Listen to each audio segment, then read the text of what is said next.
In 1944, a 14-year-old boy named George Stinney Jr. became the youngest person to be sentenced to death in the United States. Convicted in a deeply flawed trial, George's case was marred by racism and injustice. This video explores the tragic story of George Stinney, the brutal circumstances of his arrest, and the subsequent fight to clear his name. Join us as we delve into one of the most shocking and heartbreaking cases in American legal history, highlighting the critical need for justice and reform in our legal system.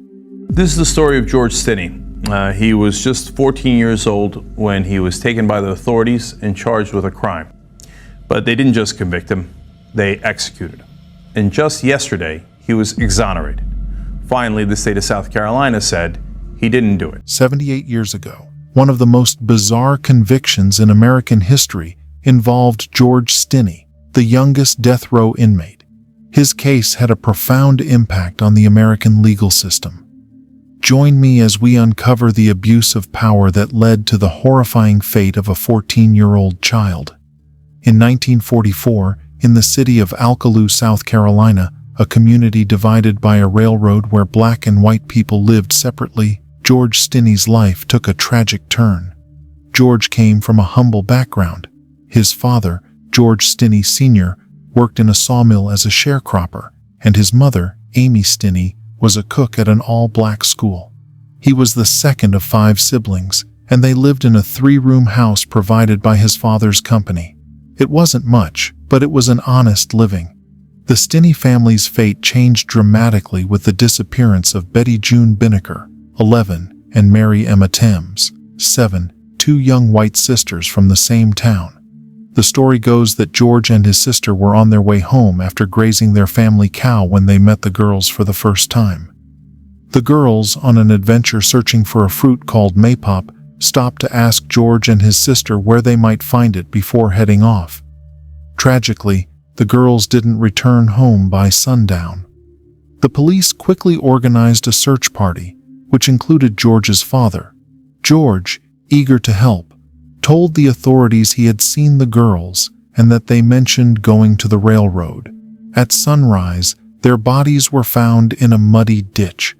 Emma had a hole in her skull, and Betty June had suffered 7 blows to the head from a round instrument, leaving her skull crushed. The town was shocked. Who could commit such a heinous crime? 2 stories emerged about the girls' fate. The first implicated George Stinney, alleging he followed the girls, attempted to rape Betty June, and killed them with a railroad spike. The second story suggested the girls stopped by the house of a prominent man in the community to ask his wife to accompany them.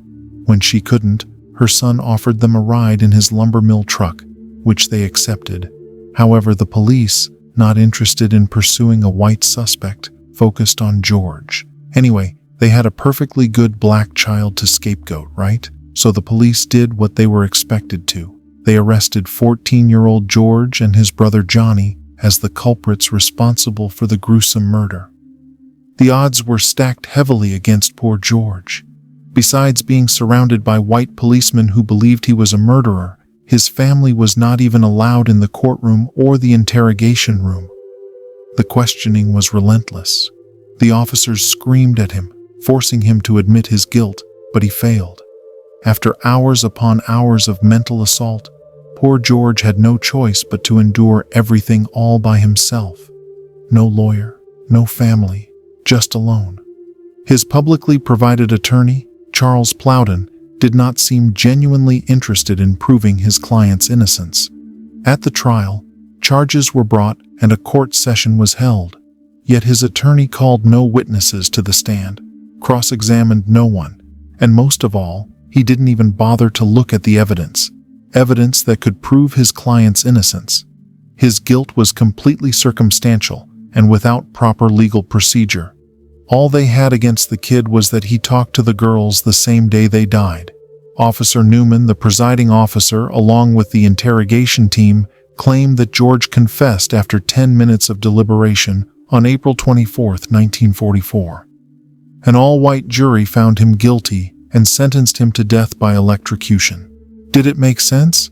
George Stinney, A half African-American child was tried by a jury of 12 white men with his family not allowed in the courtroom. When the news spread that 2 white girls were killed by a black boy, it led to an uproar in the white community.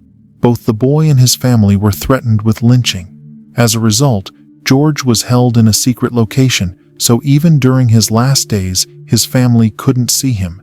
They didn't even know where he was. As George's execution day approached, his family's life was changing for the worse. Wanting to avoid any association with a convicted murderer, companies did what they do best and cut their losses, firing George Stinney Sr. and tossing the Stinney family out into a world where murder was the norm. Young George's execution was not without protest, though. Ministerial unions of all races petitioned on his behalf. Among the arguments they raised were the ethics of killing a child, Christian morality, and the justice of the trial and conviction. Several letters and telegrams were sent to the governor's office, requesting clemency, but they were all ignored. Governor Olin Johnson was warned of rising racial tensions by protests, but it was too late. Too many bloodthirsty people wanted their pound of flesh.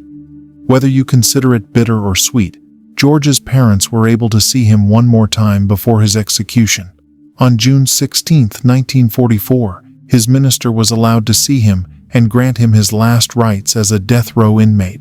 At 95 pounds and 5 feet 1 inch tall, George was marched to the electric chair. With his trusty Bible cradled to his chest, he was led to the chair in a striped jumpsuit and accompanied by the minister. The officials had difficulty setting the electrodes around his limbs because, being a child about to be strapped to a chair designed for adults, he was so small. They took the Bible from George and used it as a booster for his seat. They asked George if he had any final words.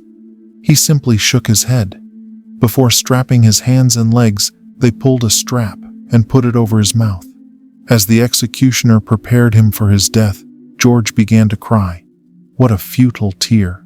The signal was given after they placed an ill-fitting adult mask over his tear-stained face, and 2,400 volts were sent through his body, revealing his wide-eyed, teary, saliva-covered face.